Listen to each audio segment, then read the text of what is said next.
Alors, à l'époque, j'étais le chargé de la communication du secrétariat à la communication de la Convention de la société civile ivoirienne.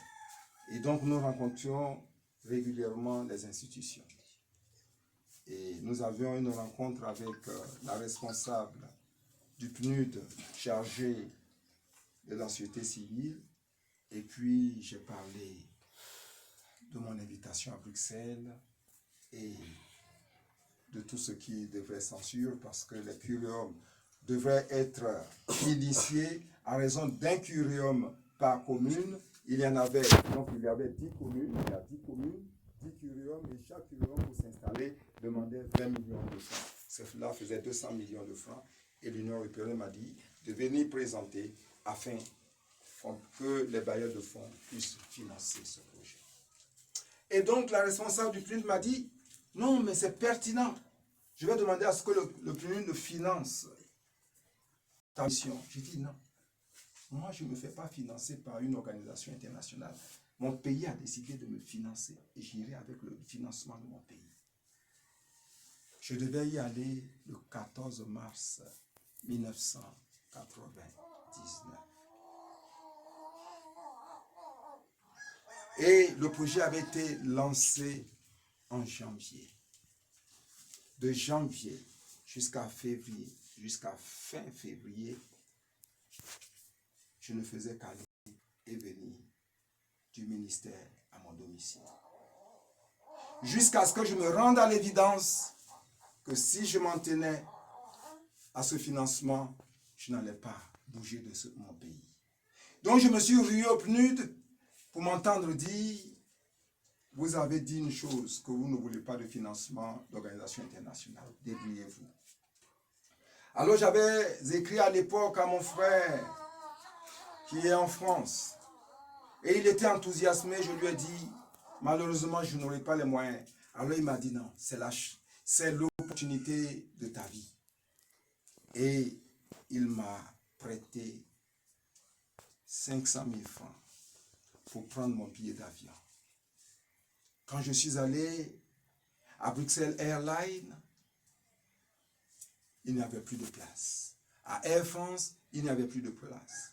Donc, je me suis retrouvé à prendre un billet à la Royal Air Maroc. Or, Royal Air Maroc doit transiter par Casablanca avant d'aller à Zandbenten, à Bruxelles, en Belgique.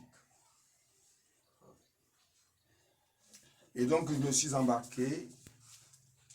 Il y a eu l'escale de Casablanca et le temps d'arriver à Bruxelles, il était 15 heures.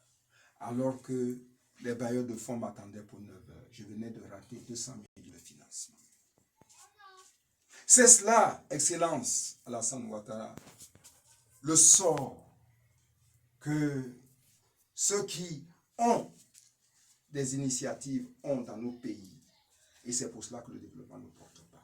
Pour que cela puisse porter, il faut donc qu'il y ait une élite, qui ne soit plus une élite qui se retrouve à singer la culture occidentale, mais une élite qui recherche à puiser dans nos ressources culturelles pour élever la population.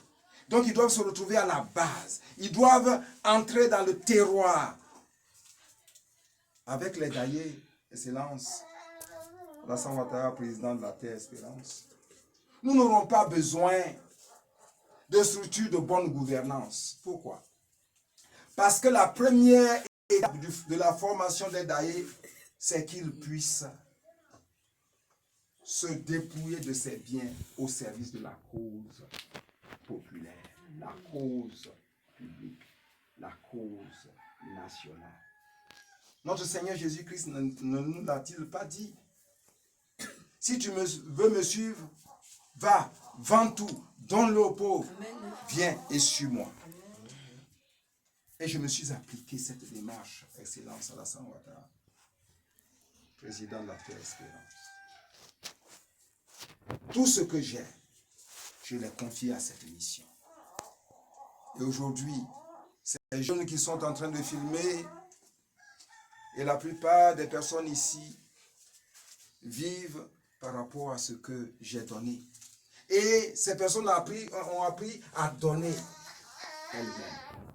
Un Daïs doit pouvoir ne pas considérer que l'avoir, le savoir, le pouvoir matériel est véritablement l'indicateur de la réussite.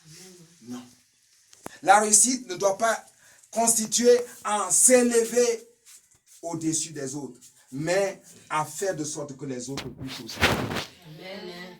Si tu savais la longue route pour te rejoindre auprès du Dieu, tu ouvriras ton âme doute pour accueillir le don de